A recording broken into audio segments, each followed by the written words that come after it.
Shalom Alaikum mga kapatid, isang pinagpalang araw sa ating lahat. Isang blessed day to all.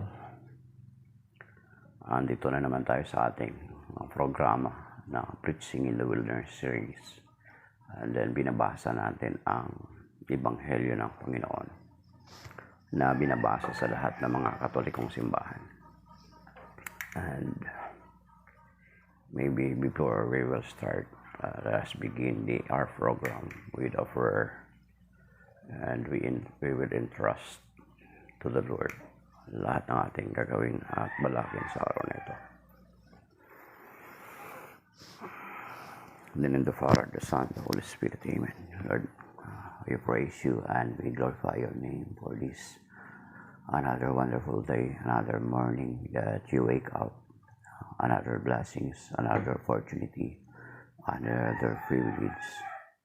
We praise you and we thank you for this new life.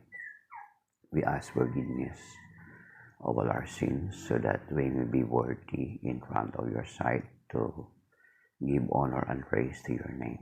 And we entrust you this day, and including this broadcast that we will do, including this gospel reading and reflections that we'll do. May you bless all of those who will listen. May you enlighten our minds. May you teach us and lead us to the whole truth, O God. May we arrive to a fullness of truth. May we know and accept the fullness of truth. And we entrust you this day. And we will claim your word in 2 Corinthians chapter 10, verse 4 to 5, that says, "For the weapons of our battle are not of flesh, but are enormously powerful, capable of destroying fortresses. We destroy arguments and every pretension raising itself against the knowledge of God, and take every thought captive in obedience to Christ." Yes, Lord, we claim these words of yours. And we pray to cover us with your most precious blood, including all our loved ones and our possessions, and all those who will listen to your word, that by listening we will receive healing and deliverance, O God. We entrust you this day, and we put ourselves into your protection so that there will be no hindrances, obstruction as we do this ministry, for the praise and glory of your name. We ask this through Christ our Lord, with the Holy Spirit that reigns together with you forever and ever. Amen. Glory be to the Father, to the Son, to the Holy Spirit, as it was in the beginning, is now, and ever shall be, world without end. Amen. In the name of the Father, the Son, the Holy Spirit. Amen. So, my dear brothers and sisters, the gospel of the day is taken from the Gospel according to St. Mark chapter 6, verses 14 to 29. Glory to you, Lord.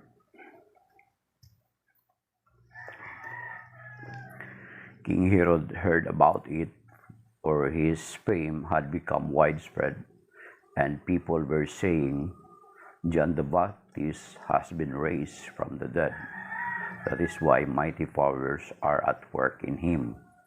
Others were saying he is Elijah. Still others, he is a prophet like any of the prophets.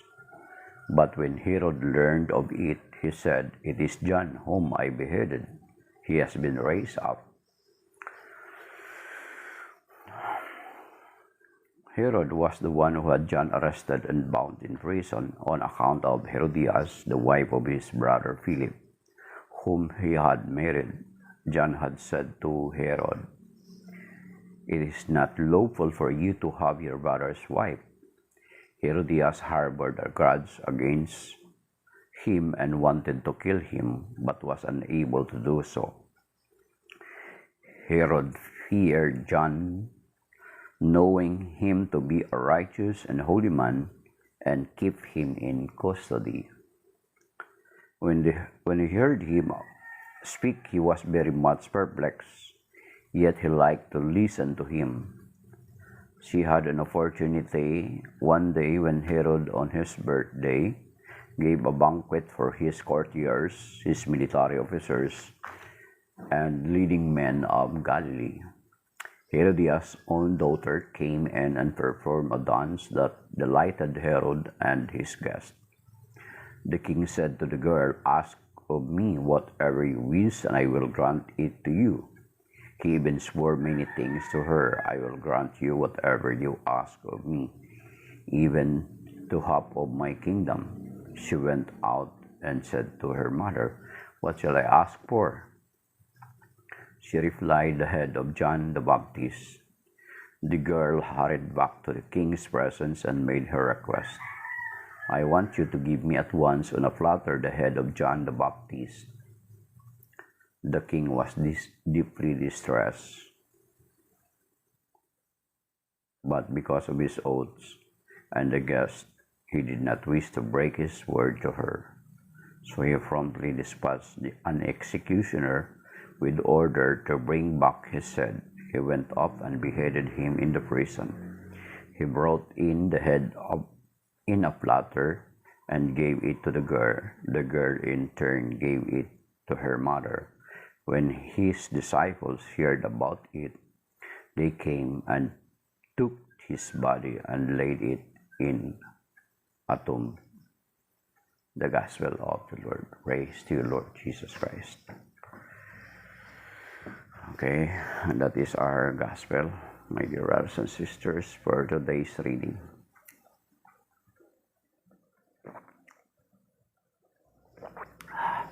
Okay. So, kung titingnan natin, mga kapatid, if we will go back to the Gospel. Okay, gusto. But before that, batiin muna natin yung ating mga kasama na regular natin nakasama dito. Hindi pa yata gising. Brother June, Brother Romy, si Pablo, si Jenny Clark, si Mystery of Faith. Okay. Saka yung mga nagtatap ng screen, yung mga dumadaan lang. So, binabati naman po kayo ng isang pinagpalang araw. Okay. So, kung babalikan natin ang Ebanghelyo ay ito'y parang pagbabalik saysay or pagsasaysay kung paano pinatay si Juan Bautista. Kung makikita natin ay patungkol ito sa ating Panginoong Jesucristo, pero kung itong ikaluwang part ay parang pagsasaysay muli kung paano namatay si Juan Bautista, sapagkat nakikilala na ang Panginoong Jesucristo dahilan doon sa kanyang mga himala na ginagawa, ngunit ang mga tao ay may iba't ibang opinion patungkol sa ating Panginoong Jesucristo. Ang sabi dito sa verse 14, sa Mark chapter 6 verse 14, King Herod heard about it, for his fame had become widespread, and people were saying, "John the Baptist has been raised from the dead. That is why mighty powers are at work in him." So, iba't iba ang pagkakilala nila or pagkakilala nila sa Panginoon na si Juan Bautista raw ay nabuhay na muli. And then, ang iba naman ay sinasabi na siya ay si Elijah or isa sa mga ibang mga propeta. Pero nung nabalitaan ito ni Juan, ni Herodes, ay it is John. Sabi niya, siya si Juan na aking pinagpugutan na nabuhay na maguli. Ang nakalagay dito, declarative statement. So ang pagkakilala ni Herodes sa Panginoon ay si Juan, na kanyang pinagpugutan na muling nabuhay. Ibig sabihin, sa puntong ito ay makikita natin na naniniwala si Herodes na may muling pagkabuhay. Ibig sabihin, kinikilala niya na makapangyarihan si Juan. Pero alam naman natin na si Juan Bautista, kung babalikan natin doon sa John chapter 3, ay sinasabi niya na ang Panginoong Jesucristo, si Juan ay kinikilala niya na si Juan ay hindi karapat-dapat magtanggal ng sintas ng sandalyas ng Panginoon. At sinasabi pa doon sa John chapter 3 na siya ay maitaas at ako ay maibaba. Ibig sabihin, si Juan ay kinikilala niya na mas dakila ang Panginoong Jesucristo sa kanya. Pero dito, ang mga tao tila baga ang pagkakilala nila kay Juan ay napakataas, mga kapatid. At sinasabi nga dito ni Herodes na when Herod learned of it, he said, "It is John, whom I beheaded. He has been raised up." So, ibig sabihin, pagbabalik sa isay na ito kung paano namatay si Juan. Ibig sabihin, naniniwala si Herodes na may muling pagkabuhay or makapangyarihan si Juan. Anong ibig sabihin nito, mga kapatid? Na si Herodes ay sa ating termino ay minumulto siya. Ayan yung ating minumulto siya ng kanyang mga kasamaang ginagawa. That is the very short word na pwede natin sabihin. Minumulto siya ng kasamaan na kanyang ginawa. Ayan, mga kapatid. Di ba? Kahit tayo, whether sa atin, tayo na mga tao, kapag may mga nagawa tayong kasalanan, di ba? Ano ang palagi nating naiisip nangyayari sa atin? Halimbawa, may tao tayong nagawa ng kasalanan. Di ba? Kuminsan napapanaginipan natin. Di ba? Experience natin yan, napapanaginipan natin. Kapag may makita kang kamukha ng tao na yun, ay maalaala mo yung tao na ginawan mo ng masama. Diba? Or kapag marinig mo yung pangalan, nakahalintulad ng pangalan ng katulad ng taong nagawan mo ng masama, ay naalaala mo rin yung tao na ginawan mo ng masama. Diba? Kung minsan nagugulat ka. So sa madaling salita, yung sa kasabihan natin, si Herodes dito sa tagpo na ito ay minumulto ng kanyang mga kasamaang ginawa. Yan, mga kapatid. Yan yung pinakamadaling salita. And then, dito isinasaysay na kung papaano namatay si Juan. So, siguro puntahan muna natin, mga kapatid, yung aral. Alam niyo yung ang isa sa pinakaparaan para mapalaya tayo sa kung ano yung ano ba tawag nitong maliban sa term na yung nagmumulto or what we call this, yung parang nagpapaalaala sa atin ng ating mga nagawang kasalanan. Alam nyo, ang isa sa pinakamadali na dapat natin gawin, lalo na kung naranasan mo ito sa kasalukuyan. Alam mo, ang pinakamadaling paraan para mawala ito, makalaya ka dito, mga kapatid, is confession. The sacrament of reconciliation that we have in the Catholic Church. Yan yung pinakamadaling paraan. Kasi parang katulad dito ng kwento, no? Actually, nakwento ko na rin yan dito. Nakwento ko na nung ang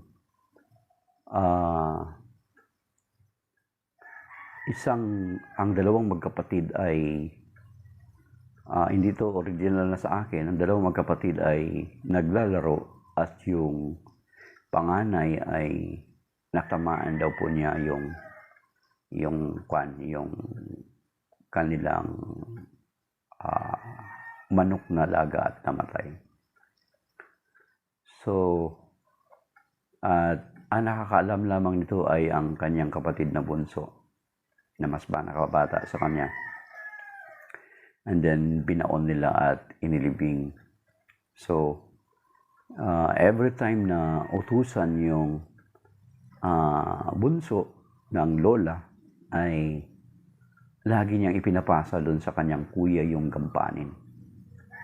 At yung kuya naman ay wala siyang magagawa sapagkat ginagamit ng kanyang kapatid na bunso or pinapam-blackmail sa kanya yung manok na namatay na tinamaan ng kuya niya ng bato. So, yun at yun lagi daw po yung kanyang ginagamit ng bunso until such time napupuno ng lula na bakit ganon. And then hindi na matiis later and hindi na matiis ng kuya yung ginagawa na pang-aalipin sa kanya ng kanyang kapatid. So ang ginawa niya ay inamin niya sa kanyang lola na napatay niya nga accidentally yung kanilang manok or kanilang alagang hayop. So sabi nung lula, sabi niya, bakit mo pa pinatagal? Sabi niya, sana kung inamin mo na noon, hindi ka sana naging alipin or naging sunod-sunuran sa kapatid mong bunso. So, yun mga kapatid, that the very easiest way para makalaya tayo sa nakaraan natin, is let us confess our sins. Let us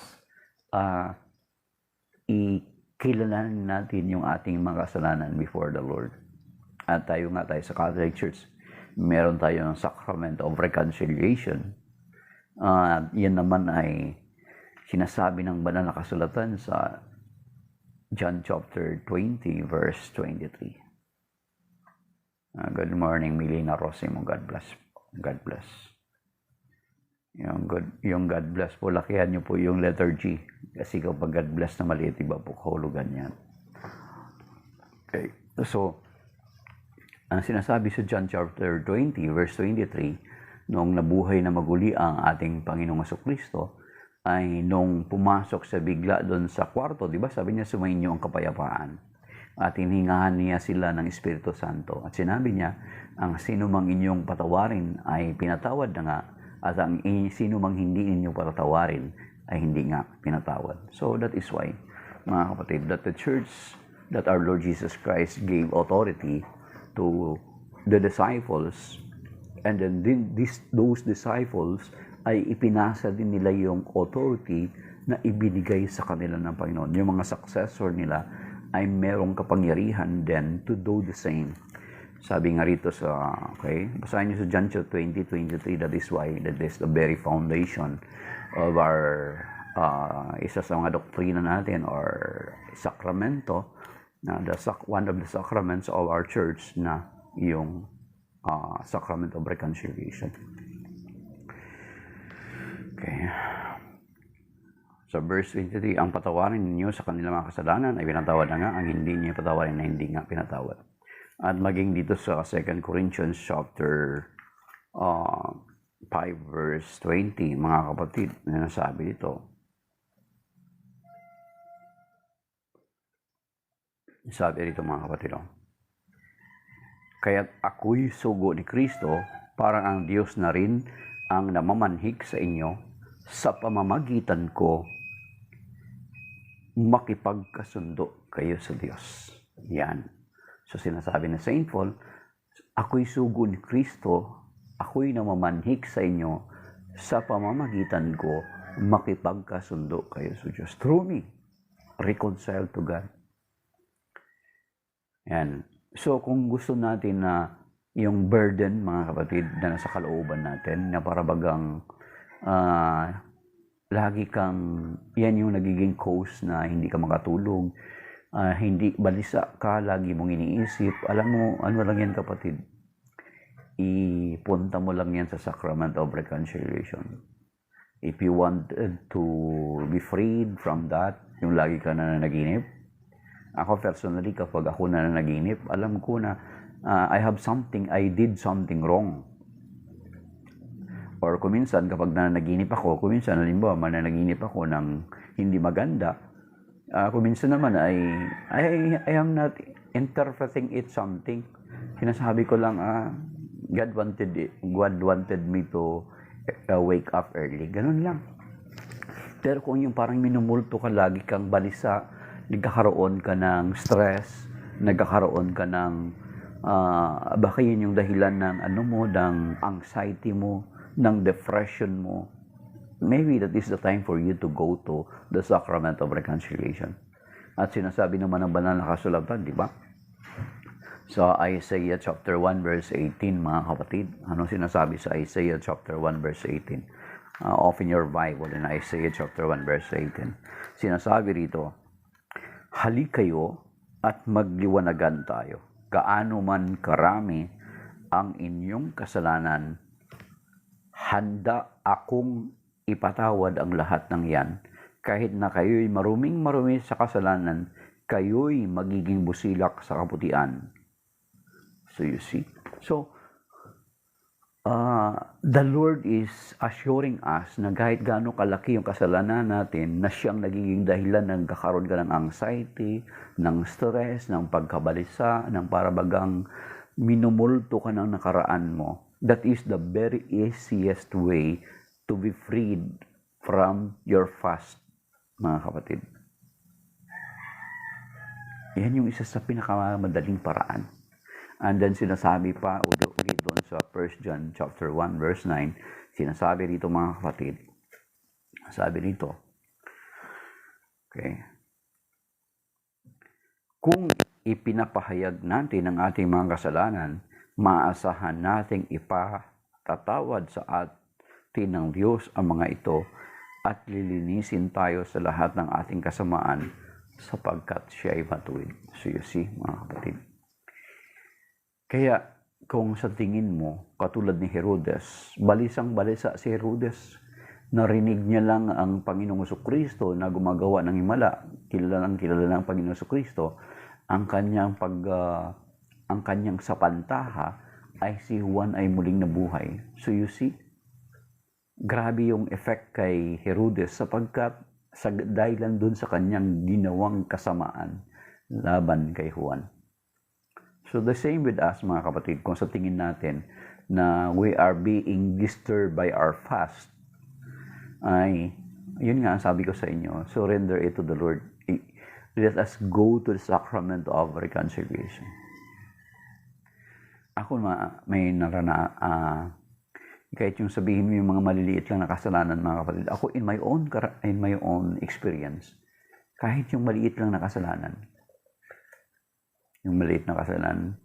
Kapag maliit lang na kasalanan, kapag naikumpisal mo, ay gagaan yung kalooban mo, mga kapatid. Yung kuminsan nga kami ng may bahay ko, ay pareho naman, kasi like ko naman tayo. Kapag mag-away kami, kuminsan may mga gabi na hindi kami makapag-pray together, at may hindi nag-aaway kami. Alam niyo, kinabukasan, kapag hindi pa rin kami mag-uusap, papasok na yung maraming mga bagay sa iyo. Hanggang sa papatong-patong na, hanggang sa atakihin ka na ng demonyo, papasok na yung lust, papasok na yung kaisipang ng infidelity. Yan. Nagpapasimula lang sa maliit na bagay. So, patong-patong yan.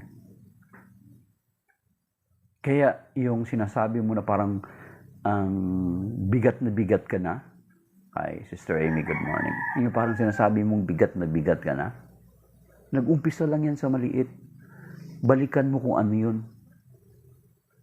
At sikapin mo na makalaya ka ton. Sa anong paraan? Yun nga sinasabi natin. Go to the sacrament of reconciliation. Kung sa tingin mo binabalisa ka, dati meron akong kasalanan na nagawa na kasalanan na matagal na. Kahit ilang beses na ako nakumpisal, pero ang nasa isip ko, hindi ko specifically na kumpisal yun, talagang kinumpisal ko. Alam nyo, kapag makumpisal mo yan, kapatid, ay Pablo, good morning then. Kapag makumpisal mo yan, kapatid, alam mo, wala nang pwedeng sa iyo. Alam mo, sa mind mo, hindi ka na pwede i-accuse ng demonyo. Kasi nakumpisal mo na yan eh.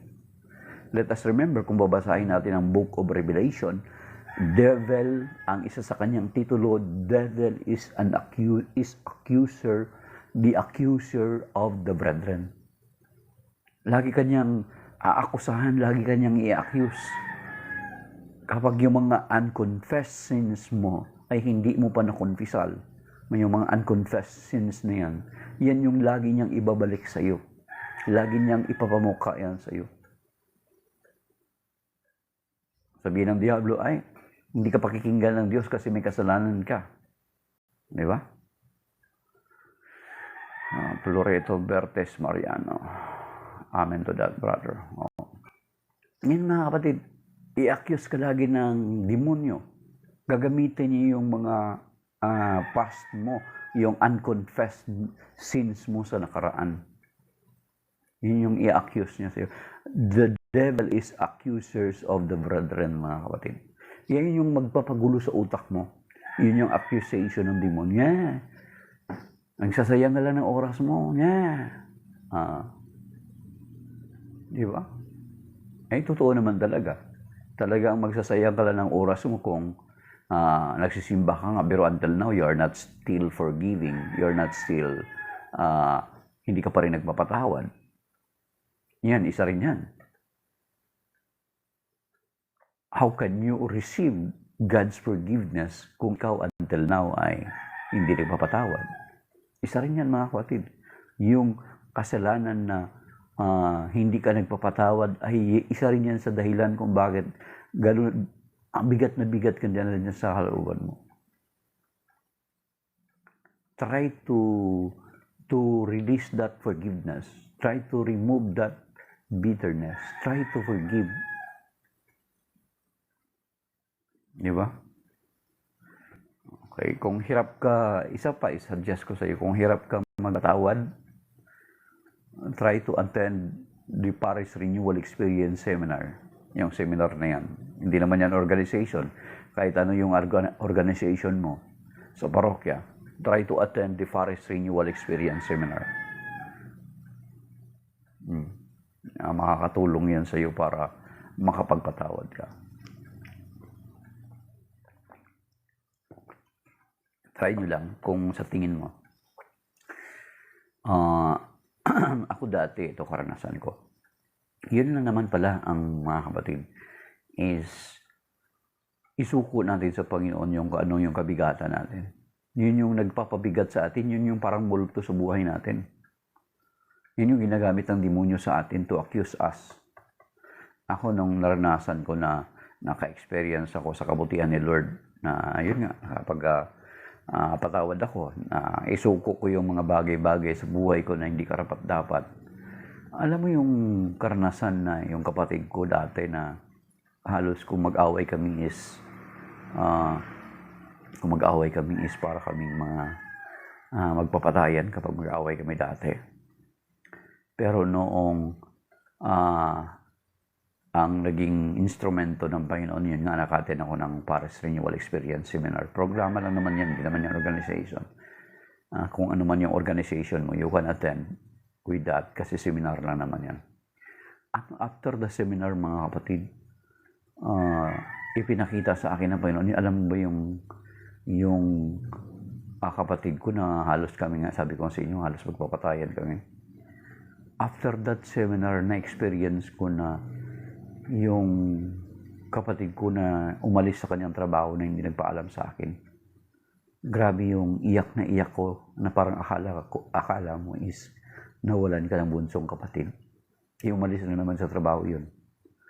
Hindi na nagpaalam sa akin. Pero ganun yung ibinuhos ng Panginoon sa puso ko yung love and compassion. So, ibig sabihin, kung ano yung pasan-pasan natin ng mga burden sa kasalukuyan, let us lay it before the Lord. Ilagay natin sa paanan ng Panginoon. And we can do that through a sacrament of reconciliation, mga kapatid. Kaya nga dito, then, dahilan si Herodes, itong tagpo nito, konteksto nito, ay parang pag-uulit lang ng kwento kung paano namatay si Juan. Pero ang dahilan doon, dahilan sa kanyang minumulto siya ng kanyang nakaraan. Ang sabi dito sa verse 17, Herod was the one who had John arrested and bound in prison on account of Herodias, the wife of his brother Philip, whom he had married. John had said to Herod, "It is not lawful for you to have your brother's wife." Herodias harbored a grudge against him and wanted to kill him, but was unable to do so. Herod feared John, knowing him to be a righteous and holy man, and kept him in custody. When he heard him speak, he was very much perplexed, yet he liked to listen to him. So, perplex or balisa si Herodes tuwing mangaral si Juan Bautista. Pero, gusto-gusto niyang pakinggan si Juan. At ang isa sa reason kung bakit nakulong si Juan is because John speaks the truth about his immorality, mga kapatid. Kaya nga, tayo ng mga Kristiyano, or maging yung mga Kristiyano lalo na sa Amerika, di ba ditong sa Amerika yung isang pari, ang Katolikong pari na nakulong noong panahon ni Biden ay binigyan ni Donald Trump ng pardon. Kasi itong pari na ito, mga kapatid, alam mo kung bakit. Andon siya sa abortion clinic. Sa palibot siya ng abortion clinic, nagpipray siya na maliwanagan yung mga nagtatrabaho sa abortion clinic. Yan. So, ay natural, approve yun sa kanila noon. So, nakulong yung pare. Makikita mo yung kung paano sa ilabas doon sa clinic. Yung nakatalikod pa ng posas, tapos inihila siya na palabas. So, anong ibig sabihin nito na when you speak the truth, ay talagang may mga negatibo na mangyayari sa atin. Diba? Kahit sa atin sa kasalukuyan, mga kapatid. Kahit sa, sinabi na rin ng Panginoon doon sa John chapter 16, verse 2. 82 priest may kaso na sa news. Sabi ni Reuel Gueta, oo. Yung kaso na yan ay talagang exposed, hindi naman dinideny ng simbahan. Kaya sa Catholic Church, ma-highlight kaagad yan kasi dahilan sa ang Catholic Church ay hindi kanya-kanya, iisa lang. Unlike sa inyo Reuel na iba't ibang mga sekta na hindi kayo nagkakaisa. Gaya kapag may mga ibang pastor na gumagawa ng katiwalian or kasamaan, ay kayang-kaya ninyong i-deny. So, ito mga kapatid, makikita natin na itong pangyayari na ito ay hindi lamang ito sa panahon ni Juan na kapag nagsasalita tayo ng katotohanan. That is why tayo sa Catholic Church, every time na may mga leader tayo na they are going against what the Lord teaches, mga kapatid. Kung titingnan natin dito sa Pilipinas or maging sa ibang mga bansa, ay ang Catholic Church lang ang makikita nating tahasang naninindigan sa mga ganito, katulad dito si Juan. He boldly speaks against kay King Herod sa katiwalayan or immorality ni King Herod. That is why yung nagkaroon ng grudge itong si Herodias at nagamit niya pang instrumento yung kanyang anak na sumayaw. Di ba? So, when we speak the truth, mga kapatid, there is a tendency na mayroong magagalit sa atin. O di ba, merong ibang tatandaan nila yung mukha mo. So, kahit may mga, may mga reliyon na yan, Kaya, mag-isip-isip din kayo, baka instead na kayo yung inuusig, ay kayo pala yung pumapatay ng nanguusig sa inyo. Ayan, as sinasabi sa John chapter 16, verse 2. Sinasabi ng Panginoon, sabi niya, sinasabi ko na ito sa inyo ng una pa, para malaman niyo na pagdating ng araw, maunawaan ninyo na ipinasabi ko na sa inyo ito ng nauna. Balang araw, may mga taong papatay sa inyo at mag-aakala na sila ay naglilingkod sa Diyos. Yan. Titingnan natin mga kapatid, that is why we in the Catholic Church, kapag may mga katiwalian sa gobyerno natin, kahit sinong gobyerno, nagsasalita tayo. Ang Catholic Church, nagsasalita tayo. That is the reason why. Kasi, yan yung gampanin natin ng mga Kristyano. Kapag hindi ka nagsasalita, ibig sabihin, para bagang nakikisang-ayon ka doon sa kasamaan, mga kapatid. Yan. Kaya hindi nagtatahimik ang simbahan. Or else, lalabas na para tayong sinasang-ayon na natin, ina-approve lang natin. Di ba? Meron pang isang relihiyon Di ba? Kaya that is why, noong panahon ng, panahon ng mga extrajudicial killing, the Catholic Church is boldly speaking against it. Di ba, may narinig ba kayo, the rest of our separated brethren? Meron ba kayong masasabi na nagsasalita sila against it?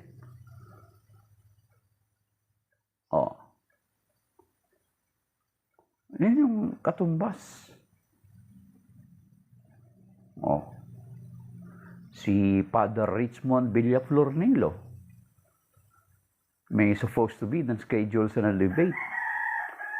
Pero siya, kung titingnan mo yung, i-search mo yung video niya dyan sa YouTube, Father Richmond Villaflornilo, madidetermine mo kung bakit siya pinapatay or pinatay. No other reason. Because he speaks boldly about the truth. At yan ay binabala na ng Panginoon doon sa John chapter 16 verse 2 na sinasabi dito mga kapatid. Balikan natin na binanggit na rin natin kanina. Pero sinasabi dito, okay, I have told you, this verse 1 to 2, I have told you this so that you may not fall away. They will expel you from the synagogues. In fact, the hour is coming when everyone who kills you will think he is offering worship to God. Kaya kung if you are thinking you are killing kofar or kapir for the sake na sinasabi ng Diyos, then isa ka sa fulfillment dito. If you think na itong tumutumaligsa sa amin, patayin namin, ay okay lang, ay ikaw katuparan ka dito sa sinasabi Diyos in John chapter 16 verse 2. Okay? So yun yung reason. At saka mga kapatid, ito'y hindi matatapos. Ito'y tuloy-tuloy. Kaya nga, ano yung vision ni Juan sa Revelation? Na nakita niya yung mga taong pinugutan na nagpatutuo. Okay?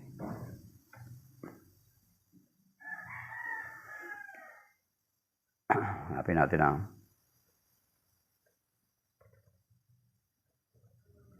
okay, na mga nagpatutuo dahilan sa kanilang pananampalataya.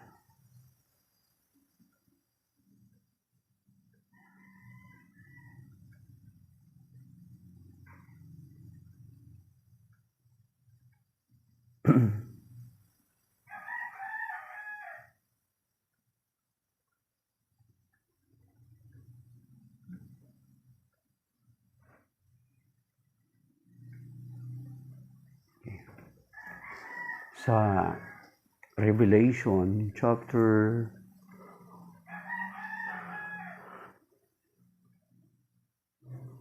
20 verse 4, mga kapatid. Ano sabi dito?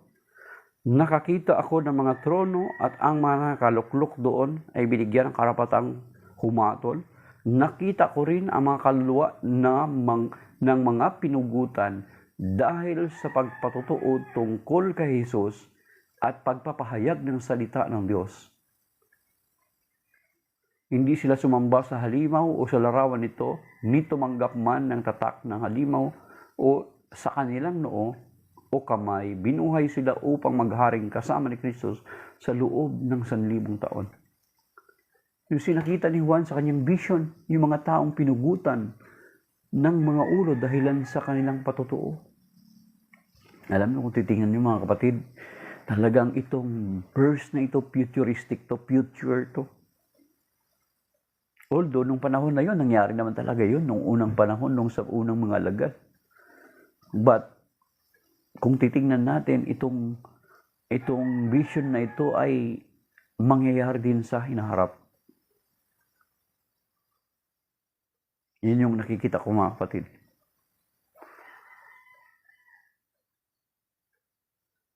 At hindi tayo yung gagawa nito sa mga separated brethren natin. Katulad nung inaakusa ng iba nating mga separated brethren natin na tayo daw yung mga antikristo, tayo daw yung nag-uusig sa kanila. Pero hindi. Kung titingnan natin, ito'y magiging katuparan sa atin. Actually, from the 1st century until now. Di ba? Saan yung matatagpuan yung mga martyrs? Mostly they are Catholic. Hi, Brother Romy. Good morning. Di ba? Naalala niyo yung mga Coptic Christian, yung naging mga martyr, kinonsider na sila na saints na mga Coptic Christian. And they were also accepted sa atin sa Catholic Church as the martyr of faith. Pinugutan din sila ng ulo sa Libyan coast noong panahon ng mga ISIS. Diba, napanood yun? Yung pinay-uniform sila ng orange. Napanood mo ba yun, Brother Romy? So, kung titingnan natin, ito'y nagkakaroon ng katuparan sa atin sa Catholic Church. Melanie Caicero, good morning po. Good morning.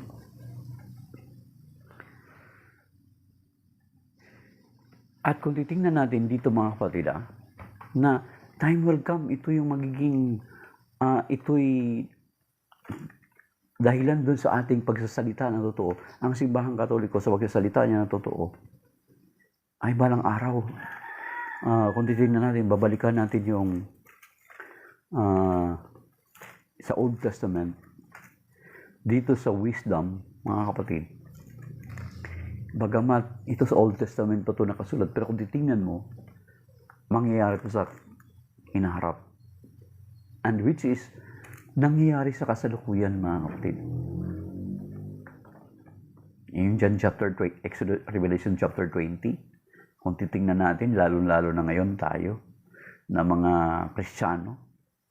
Kaya nga, di ba, ang ginagawa ng Diablo sa atin ngayon is, he is dividing the body of Christ. Kaya nga sabi natin dati sa spiritual warfare, ang ginagawa ng demonyo is divide and conquer.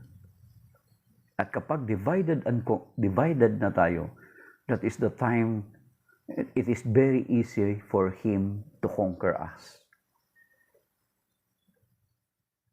Though, sinabi naman ng Panginoon na sa Matthew 16 na even the gates of the Hades cannot prevail against His church, mga kapatid.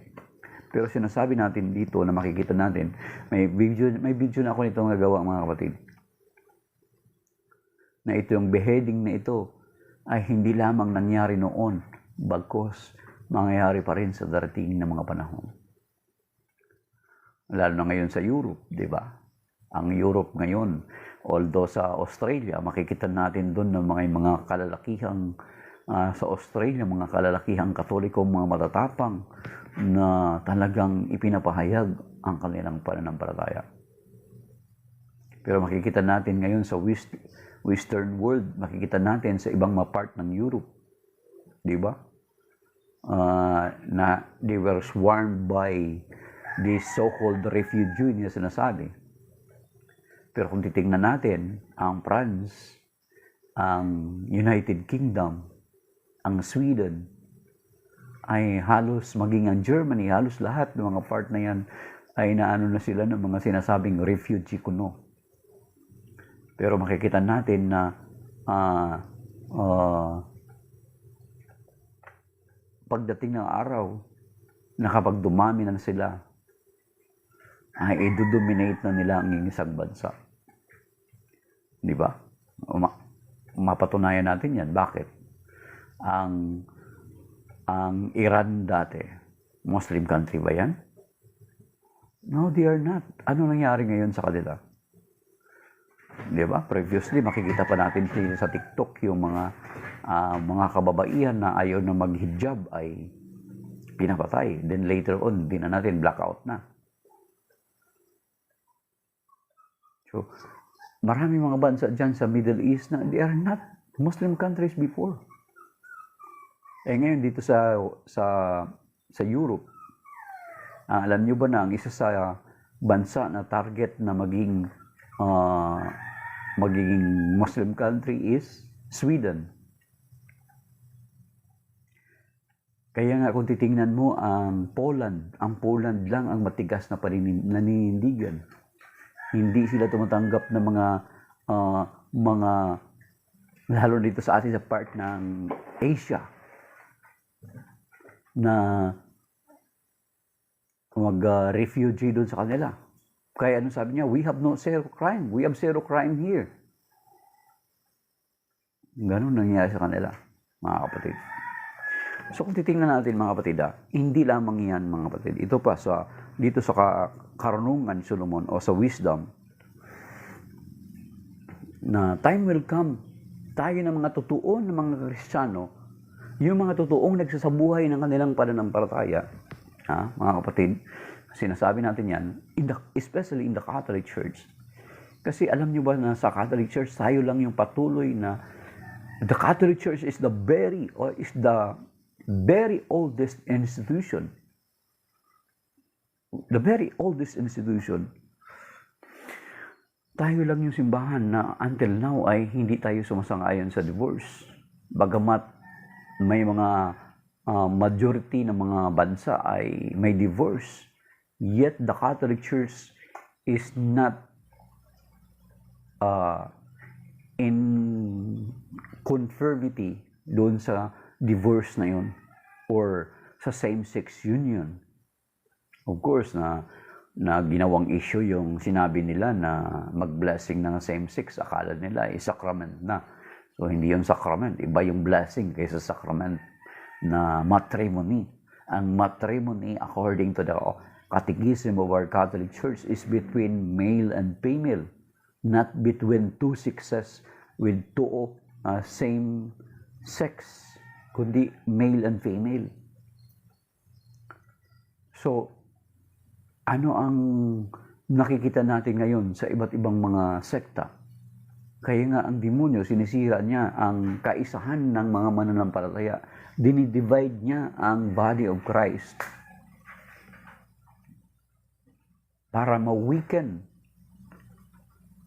ang body of Christ, the church. Kaya nga sa ibang mga sekta ngayon, di ba? Yun nga, okay sila yung abortion. Okay sa kanila yung same-sex union. Di ba? But the Catholic Church remained standing against it. Of course, itong may mga taong may mga damdamin na may mga same-sex attraction, hindi kinukondina ng simbahan. Still, we are accepting them who they are at kung ano yung struggle nila. Pero of course, ang simbahan hindi tatanggapin yung sinasabing pinipilit nila na same-sex union, same-sex marriage, abortion. Diba? Okay. Dito mga kapatid, sinasabi ko sa inyo na nasabi dito sa Wisdom, chapter 2, na itong nangyari katulad kay Juan ay pagdating ng araw mangyayari din sa atin. At yung sinasabi ko sa inyo, yung senaryo na nakita ko ngayon sa Europe, na sinasabi ko sa inyo, katulad na dati ng Iran, hindi naman dati talaga yan Muslim country. Pero tingnan nyo ngayon sa Europe, lalo na plus magaling ang mga Hamas maggawa ng drama. O di ba? Kaya nga maraming nagagalit sa akin bakit may flag ako ng Israel. Hindi naman dahilan so kung meron mang kasamaan na ginagawa ang Israel.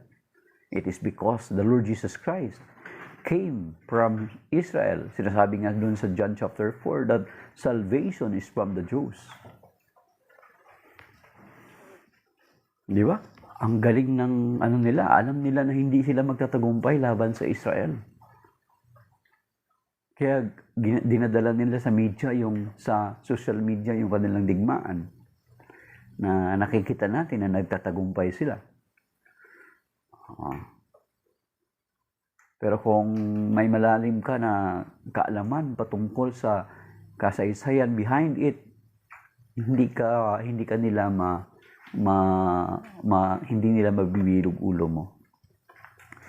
Okay mga kapatid, sinasabi natin na dito sa Wisdom chapter 2, yung sinasabi rito,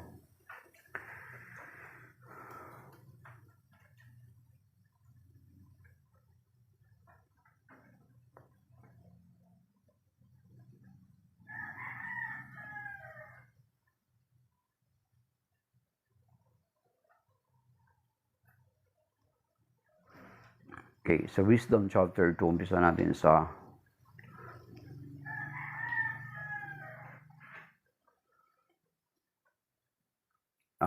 verse 5.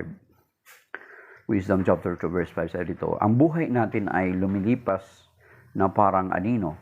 Ang araw ng pagkamatay ay hindi maiwasan. Okay, take note yung mga ma-realize ng mga kapatid. Nakatakda na yon at wala nang makapagbabago.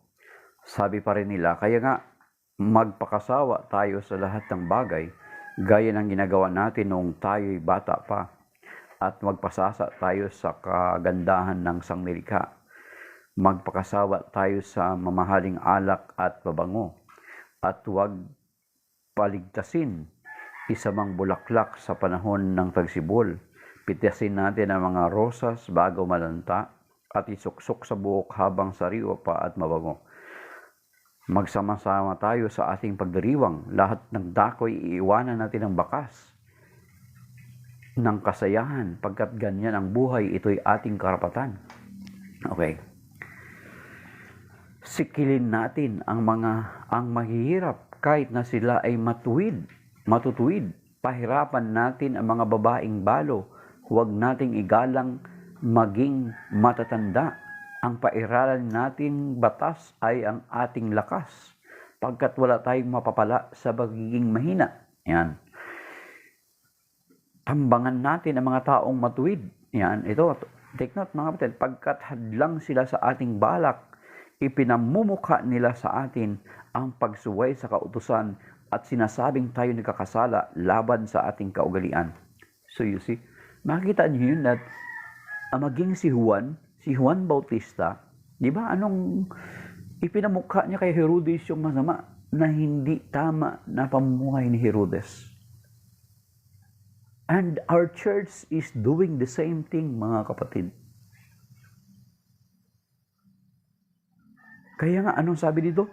Sabi niya, tambangan natin ang mga taong matuwid pagkat hadlang sila sa ating mga balak. Ipinamumukha nila sa atin ang pagsuway sa kautusan at sinasabing tayo magkasala laban sa ating kaugalian.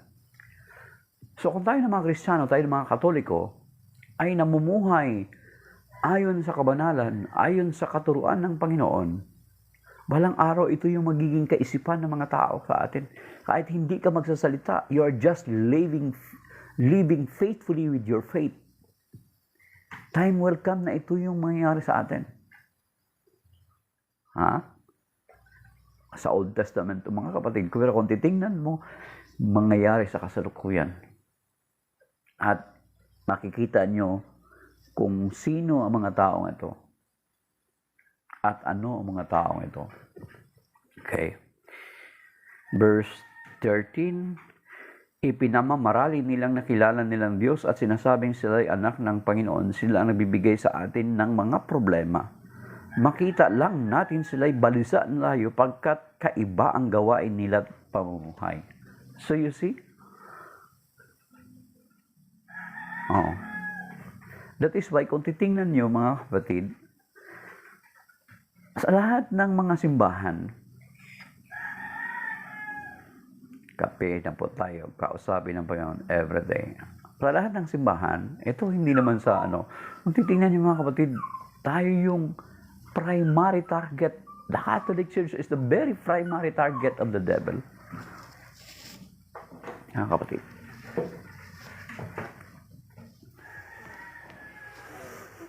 Di ba? Kasi ang Catholic Church na magsasalita, tahasang magsasalita against any immorality.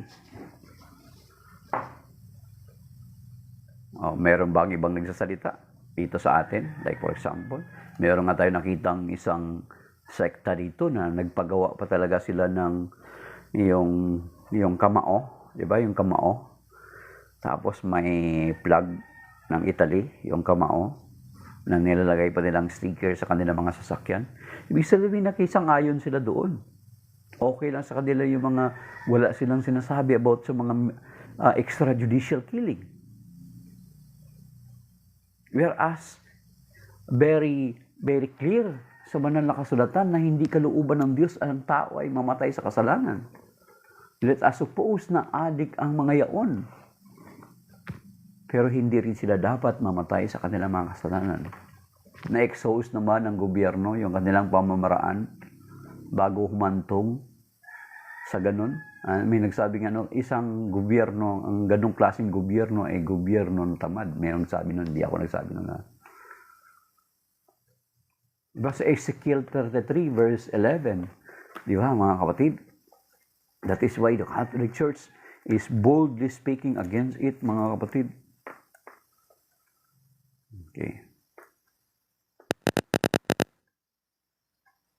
Okay. Sa Ezekiel 33 verse 11, ang sabi dito, that is why kahit gaano man siya kasama, tayo ng Catholic Church ay naninindigan. Kaya nga against tayo noon sa against tayo noon sa ang Catholic Church, against sa extrajudicial killing. Bigla ka na lang sa Ezekiel 33:11, sabi dito, sabihin mong ipinasasabi ko na akong si Yahweh, ang buhay na Diyos ay hindi natutuwa na ang sino may mamamatay sa kanyang kasamaan. Ibig kong siya ay magbagong buhay. Sabihin mo ngang magbagong buhay sila pagkat di sila dapat mamatay sa kanilang kasamaan. So yun yung kalooban ng Diyos. Hindi dahilan sa sinasang-ayunan natin or gusto natin yung kanilang ginagawa. Kaya nga, na-expose naman natin yung lahat ng means. Di ba? Sa tingin natin, sa tingin ng simbahan, hindi pa kasi. Okay. So, balikan natin yun mga kapatid sa Wisdom. Sa Wisdom chapter 2. Okay, balikan natin.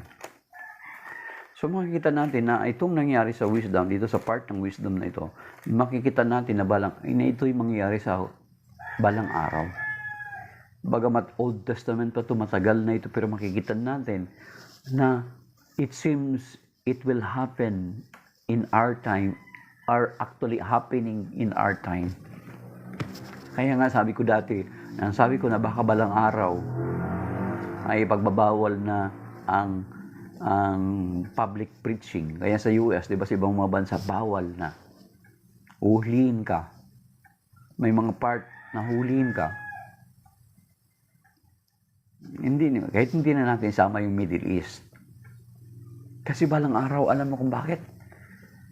The Word of God is offending sa damdamin ng iba. Kaya nga, Sister Amy, dapat ipag-pray din natin ang simbahan na hindi natin i-sugarcoat ang katotohanan. Of course, we'll preach the Word of God with compassion. Hindi natin kinukondon yung mga masasama. Sabi? Pero, dapat hindi ma-sugarcoat ang Word of God. Sabi dito, paulitin natin. Sabi dito, sa verse 14,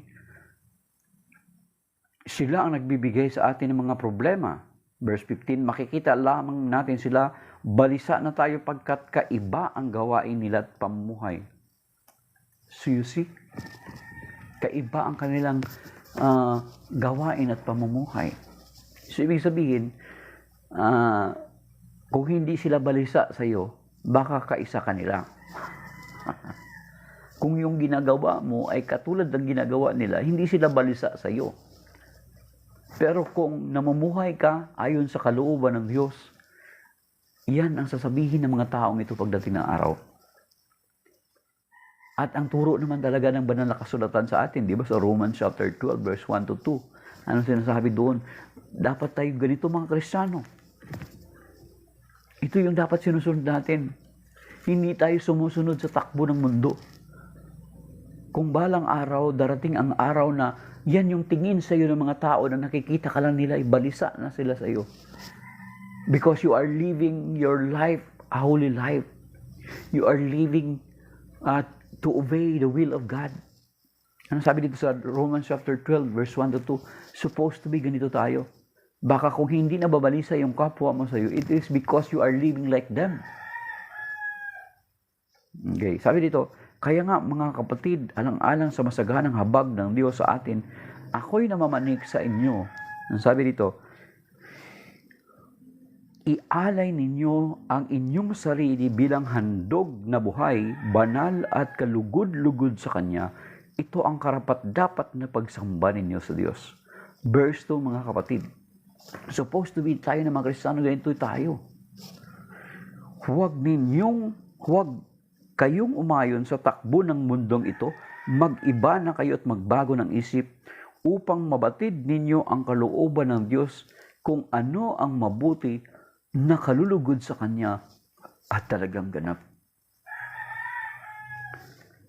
So, hindi tayo umaayon sa kung ano yung takbo ng mundo, mga kapatid. Kaya kung itong mga taong ito balang araw ay ang tingin sa iyo, hindi sila nababother kapag nakikita kanila, it is because maybe you are living like them. Or maybe we are going in the flow. We are going with the flow. We are not going against the flow. Kaya nga sinasabi dito sa binasa natin na kapag makita lamang nila tayo, balisa na sila. Because we live differently from them. Because we are not living in accordance with the pattern of this world, mga kapatid. Okay, diretso natin, basahin na. Itong verse 16. Sa 16, ang palagay nila sa atin ay mababang-mababa at nandidiri sila sa ating gawain. They are thinking, ito yung kanilang pananaw ng mga taong ito. Parang katulad ng si Herodes. Si Herodias, nung pinagsasabihan sila ni Juan, si Ebanghelyo ngayon, kaya masama ang dating sa kanila. Ang sabi dito, nag-iisip sila na ang palagay natin daw sa kanila ay mababang-mababa at nandidiri sa ating gawain. Of course, nandidiri tayo sa gawain, hindi sa kanila.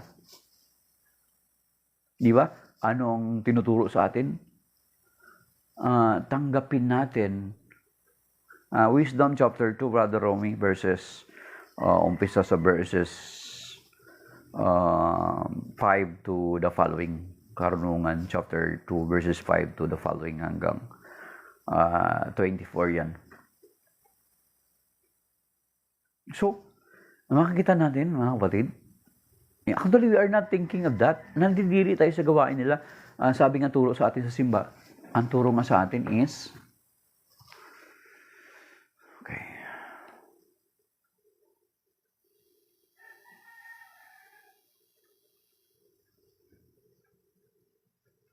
lumabas yung puzzle.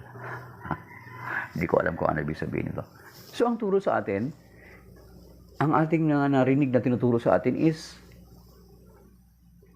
hate the sin, but love the sinner. Di ba? Ang Panginoong Jesucristo, nung dumating siya, hinanap niya yung mga makasalanan, hindi yung mga mabubuti. So, the same with us. Kaya nga, kung tayo sa atin sa Catholic Church, hindi natin hinahatulan yung mga tao na yun na mamumuhay sa ganun. Nagsastruggle sila eh. Kung hindi natin sila tatanggapin, kung hindi rin sila tatanggapin ng ibang tao, sino tatanggap sa kanila? Kasi hindi naman pwede na paano kanila pakikinggan kung hindi mo sila pakikitaan ng compassion. Diba sa soul winning, yun naman dapat.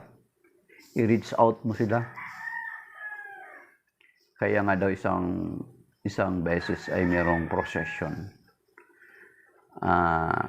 Sa lubong daw. Ito, narinig ko ito nung nagkaroon ng Diocesan Bible Congress noong January 26, 26 linggo. Sabi nung speaker na pari, na professor ng theology sa Adamson ba yun? Sabi niya, isang beses daw nagkaroon ng procession. Sabi niya, ang mga babae doon kay Mama Mary, sa salubong, di ba may salubong?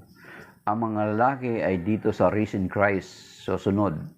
So, mga babae doon kay Mama Mary, di ba magkakasalubong yan? Sabi daw yung mga bakla at mga tumboy, Father, saan kami? Sabi ni Father, sumama kayo sa akin. Sumama kayo sa akin. So, okay. Yung mga kapatid na sila nag-iisip na gano'n, we're supposed not to condemn them or to judge them. Kasi itong mga tao ito na struggle. At malay natin na baka sa uling sandali ng kanilang mga buhay ay tatanggapin nila fully ang Panginoon. At talikdan yung kanilang mga pagkakasala. Then baka sila malangit. Ikaw ma-impyerno dahilan dun sa paghahatol mo sa kanila. Diba? So, ang Catholic Church ay pagdating sa kanila ay hindi natin sila inahatulan or kinukundina na ganun sila. Of course, we hate the sin, but not the sinner. Supposed to be ganun, mga kapatid. That is why we in the Catholic Church, hindi natin tinatakwil kung may mga bakla man dyan na tumboy sa ating simbahan. Pero of course, hindi natin pinapakinggan yung sinasabi, yung mga panukalan, ay tanggapin na dapat magkaroon na ng same-sex marriage. No, the church will not do that. Doon sa ibang mga sekta at denominasyon, meron na. Mayroon ng mga abortion nga sa ibang mga sekta eh. So you see, mga kapatid. And then kasunod na verse, mga kapatid, is sa verse 16 pa rin, sinasabi nilang kaligayahan ng wakas na matuwid at ipinamamagaling na sila'y anak ng Diyos. Verse 17, tingnan natin kung ang salita nila'y magkatotoo, kung ano ang mangyayari sa kanila pagkamatay nila. So you see, yung persecution, makikita natin na time will come, we will be persecuted because of the truth, because we are living in the truth. Kasi ang sinabi dito sa verse 14 hanggang 15, makikita lamang natin sila'y balisa na tayo pagkat kaiba ang gawain nila at pamumuhay. So you see? Di ba? Saan mangyayari? Di ba sa ibang mga bansa, sinisira nila yung mga simbahan natin. Then, yung Meron nga obispo bishop binuhusan ng gatas ba yun sa harapan ng sinisigawan sila, nag-grocery sila, pinoprotektahan nila yung harapan ng simbahan kasi didesecrate ng mga taong ito. Marami na po yan, mga kapatid. Okay. Then, verse 18, kung ang matuwid ay anak ng Diyos, sila itutulungan niya at ililigtas sa mga kaaway. Subukin natin silang dustain at pahirapan. So you see, it was written long time ago, pero makikita natin na itong mga pangyayari na ito ay futuristic sa kasalukuyan mangyayari at tunay nga na nangyayari at mangyayari, mga kapatid. Subukin natin silang dustain at pahirapan upang malaman natin kung hanggang saan ang kanilang kagandahang asal at kung hanggang kailan sila makatatagal. Subukin nating ibingit sila sa kamatayan, yamang ang sabi nila ay iingatan sila ng Diyos. So you see, kitang-kita natin kung paano na itong mga ito ay mangyayari sa kasalukuyan at sa ating kapanahunan, mga kapatid. Kasi itong mga tao na ito, kung tuwing makita nila tayo, is balisa sila kapag nakikita nila tayo. Kasi sapagkat ang buhay natin ay kakaiba sa kanilang pamumuhay.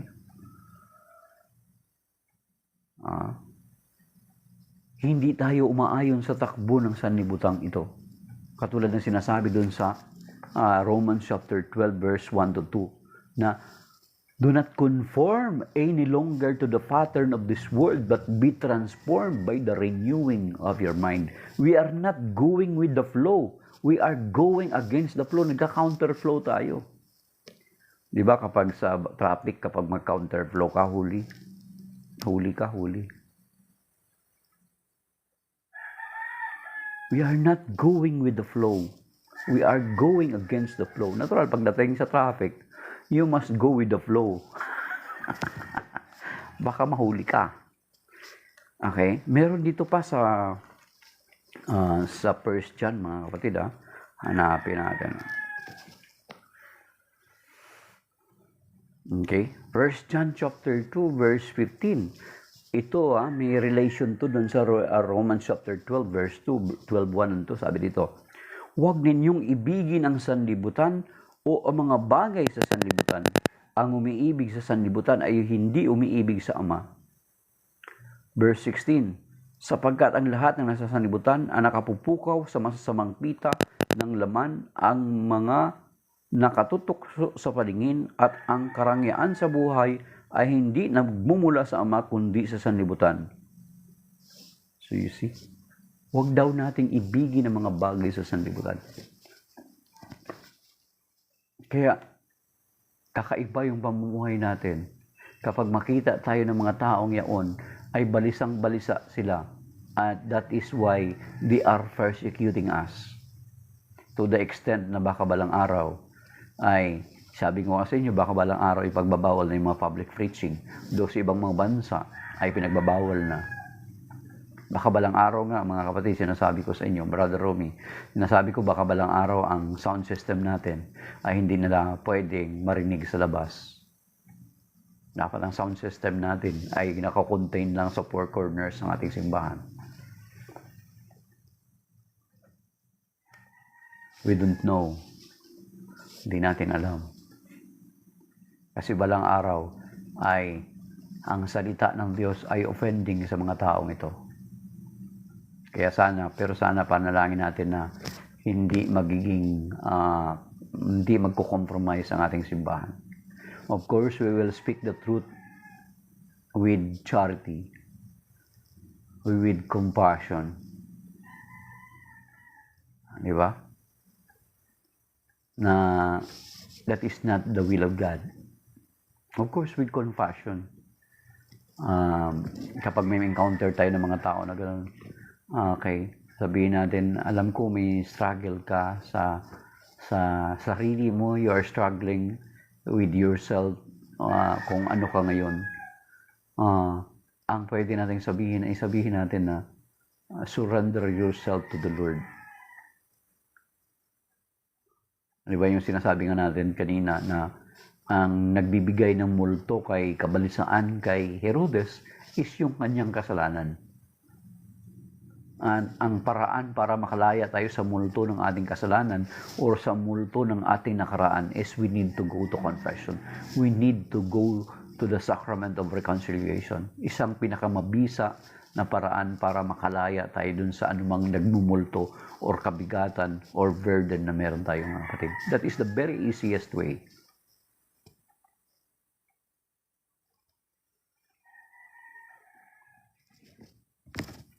Yun yung isa sa paraan na let us surrender it to the Lord. Let us lay it before the Lord kung ano yung mga burdens at mga kabigatan natin. So, ayun mga kapatid, balang araw na katulad ditong si Juan Bautista, because he speaks the truth, he was beheaded.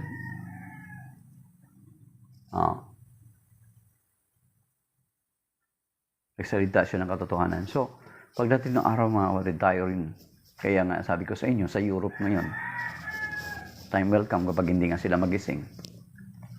Time will come na magugulat na lang sila na sila ay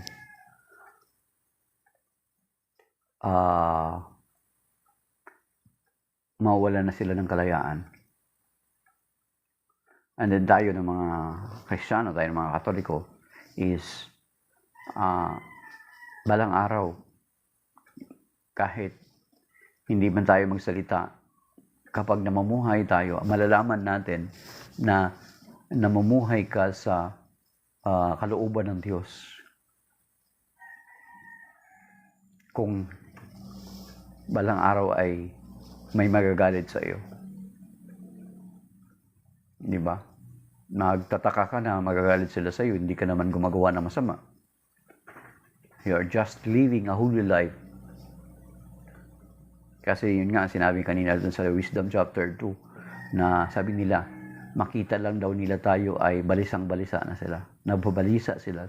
Sapagkat yung ipinapakita ng ating pamumuhay is different from their lives, mga kapatid. So makikita natin, malalaman natin na ma-identify natin ang ating sarili kung nasa Panginoon ba tayo o hindi. Mga kapatid. Kaya nga, it is either ikaw ang pinipersecute or hindi ka pinipersecute. Kasi baka kaya hindi ka pinipersecute is parang ano ka lang. Parang you are just a lukewarm Christians. Identified ka as one kasi nabinyagan ka, or natanggap mo yung mga sakramento sa simbahan, pero hindi mo naman isin sa buhay or pinangangatawanan yung iyong pananampalataya. See, mga kapatid, magkaiba yun.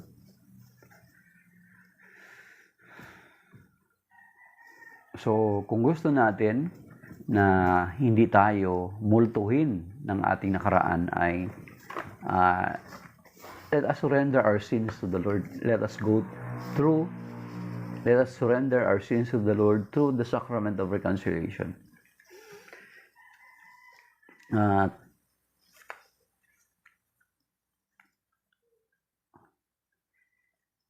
Expect natin na kapag kahit hindi man tayo magsasalita, pero mamumuhay tayo sa kalooban ng Diyos, huwag asahan mo na merong mga nagagalit sa iyo, mga kapatid. Kaya huwag kang magtaka.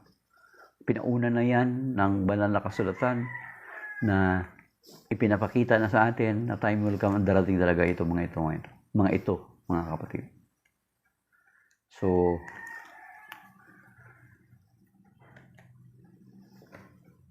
ano pa ba nang maaari nating sabihin. So, yun yung naging dahilan ng kamatayan ni Juan. Okay. At ulitin ko yung sinabi ng tayo na mga Kristiyano, tayo na mga mananampalataya, ay hindi dapat tayo talaga umayon sa takbo ng mundo. Ulitin natin yung Romans chapter 12, sabi rito. Kaya nga mga kapatid, alang-alang sa masaganang habag ng Diyos sa atin, ako'y namamanhig sa inyo, ialay ninyo ang inyong sarili bilang handog na buhay, banal at kalugod-lugod sa Kanya. Ito ang karapat-dapat na pagsamba ninyo sa Diyos. Huwag kayong umayon sa takbo ng mundong ito, mag-iba na kayo at magbago ng isip upang mabatid ninyo ang kalooban ng Diyos kung ano ang mabuti na kalulugod sa Kanya at talagang ganap. At alalahanin natin mga kapatid ang mga bagay dito sa sanlibutan.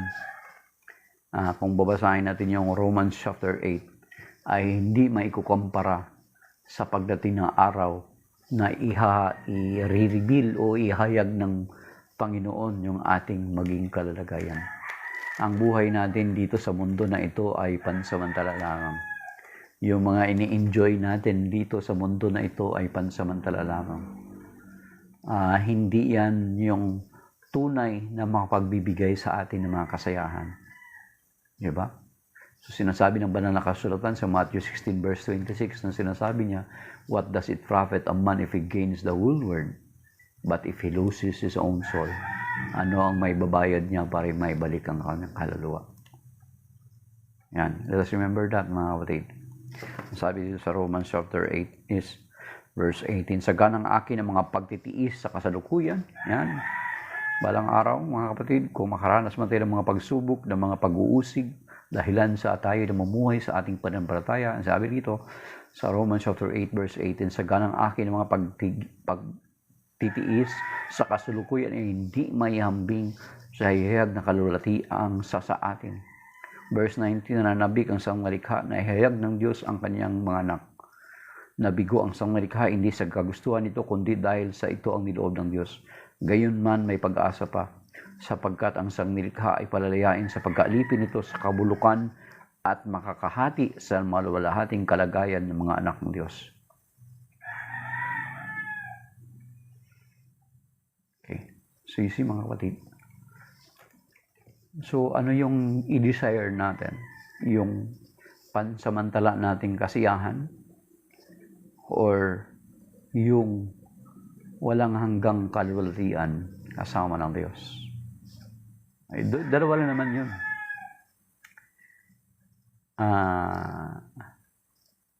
Kaya ang mga tao, ang mga tao is nagre-resort.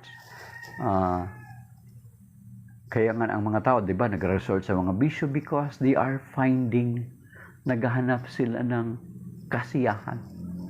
They are finding happiness, mga kapatid, sa mga bagay nito, mga bisyo, mga ganon. Kasi ito yung pampuno nila kasi ramdam nila na kulang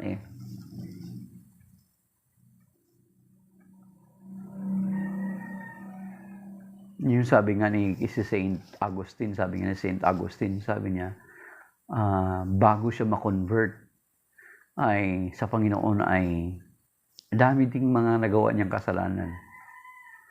Ang dami niya nagawa na kasalanan. Sabi niya, until such time, he got a conversion.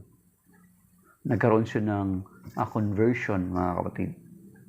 Nung sinabi ni San Agustin, noong dami na niyang ginawa, nagkaroon siya ng realization. Sabi niya, you have made us into yourself, O Lord. And our life is restless. Our heart is restless until it find rest in Thee, O Lord.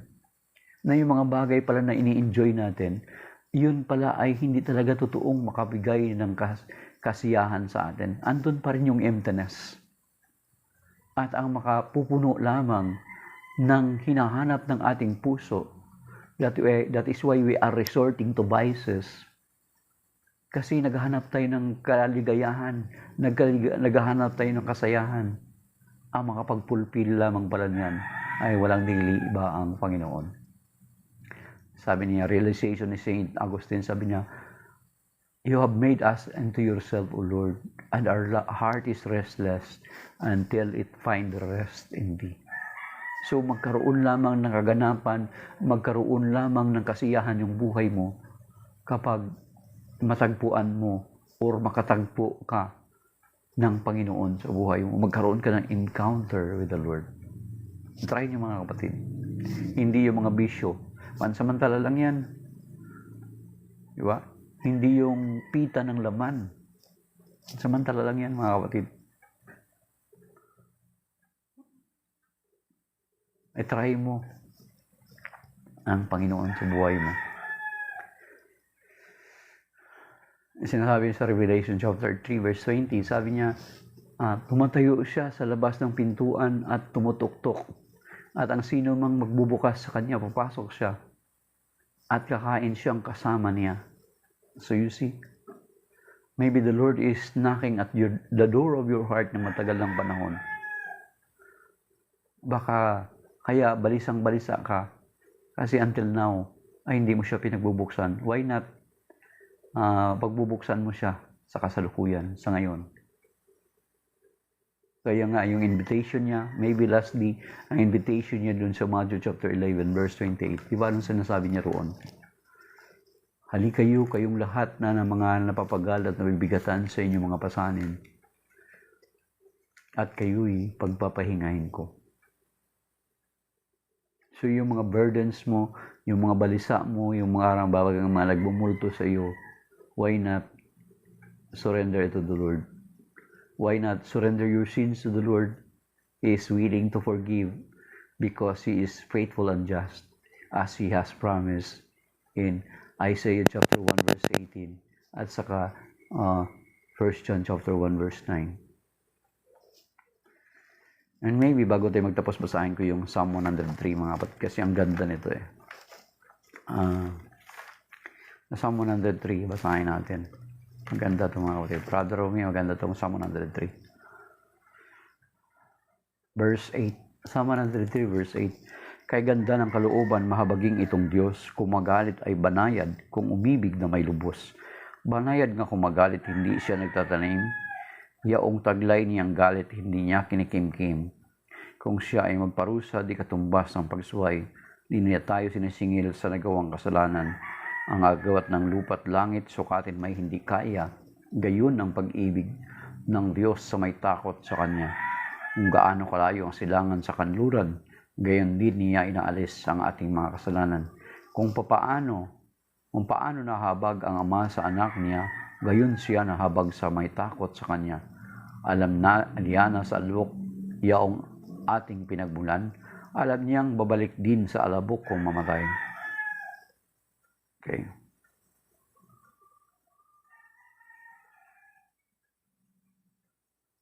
So yun mga kapatid. So, maybe that is by now mga kapatid. Shalom, and may God bless us and keep us safe and sound sa araw na ito. At binabati natin. Maraming salamat sa tatlong nag-share. Sa 1.2 na likes, 1,200 likes, 1,200 talaga yan ng mga tao. And then yung mga nag-tap ng screen, yung mga dumaan lang, si Brother Romel Makatimpang, Sweet Lover, Liham Shop, Amy Big Sister, Amy Victoria Tereseta Tanoha, Brother Joseph June, Jobs Ramos, Jacara Maldani, Nora Dapiton, Rafael Bolanan, ayan. Yung mga nag-tap ng screen. Okay. At maging yung hindi man nag-tap ng screen, or yung mga nag-comment kanina, yung mga dumaan lang, sumilip lang, kahit sa ganong paraan, kahit sumilip lang, loobin nawa ng Panginoon na yung mga simpleng mga salita na kanilang narinig ay titimo dinawa sa kanilang mga puso, mga kapatid. So, shalom, and may God bless, keep us safe and sound. Before we end this program, let us pray together.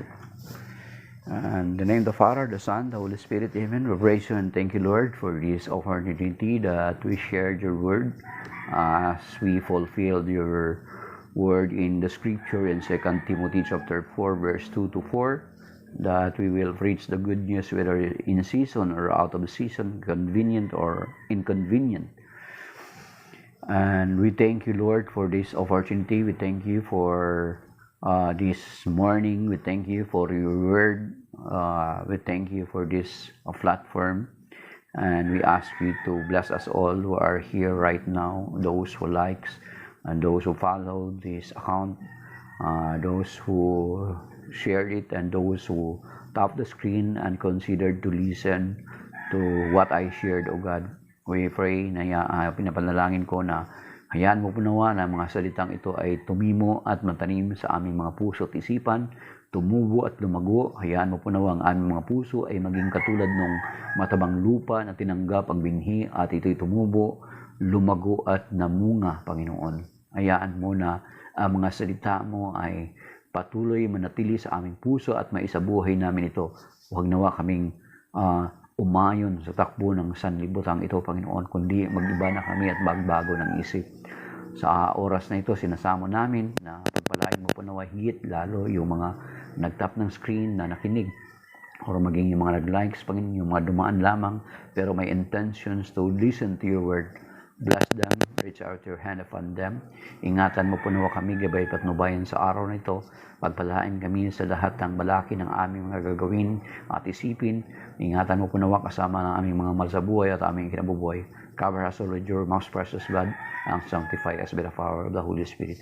We entrust you this day, O Lord, at lahat ng aming mga activity. Pagpalain ang aming mga sasakyan, ang daraanan na aming dadaanan sa araw na ito. Mga nakakasabay, nakasalubong at kakasama namin sa daan na ingatan mo kami ito, balain, magliligtas kami sa araw nito, Panginoon.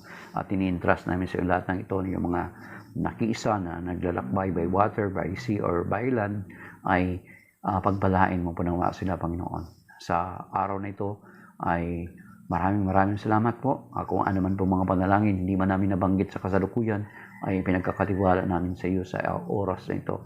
And bless us and protect us against sa mga mabigat na mga pagsubok, mabigat na mga karamdaman. Iligtas mo kami sa mga sakuna at iligtas mo kami sa mga bagay na beyond our control, O God. And we entrust you this day. We commit ourselves into your hand, our lives, all our loved ones, and all our possessions, our whole being, O God. In Jesus' name we praise and we thank you. In Jesus' name of Nazareth, with the Holy Spirit that reigns with you forever and ever. Amen. Glory be to the Father, to the Son, to the Holy Spirit, as it was in the beginning, is now, and ever shall be, world without end. Amen. Glory be to the Father, and to the Son, to the Holy Spirit, as it was in the beginning, is now, and ever shall be, world without end. Amen. Altogether, glory be to the Father, to the Son, and to the Holy Spirit, as it was in the beginning, is now, and ever shall be, world without end. Amen. In the name of the Father, the Son, the Holy Spirit. Amen. So, shalom mga kapatid. That is by now. And signing off sa umagang ito. Maraming salamat muli sa inyong lahat mga kapatid. Brother Romy, Brother June, at sa mga regular nating mga nakasama. Si Mystery of Faith yata wala. Okay. Signing off, my dear brothers and sisters. Bye-bye.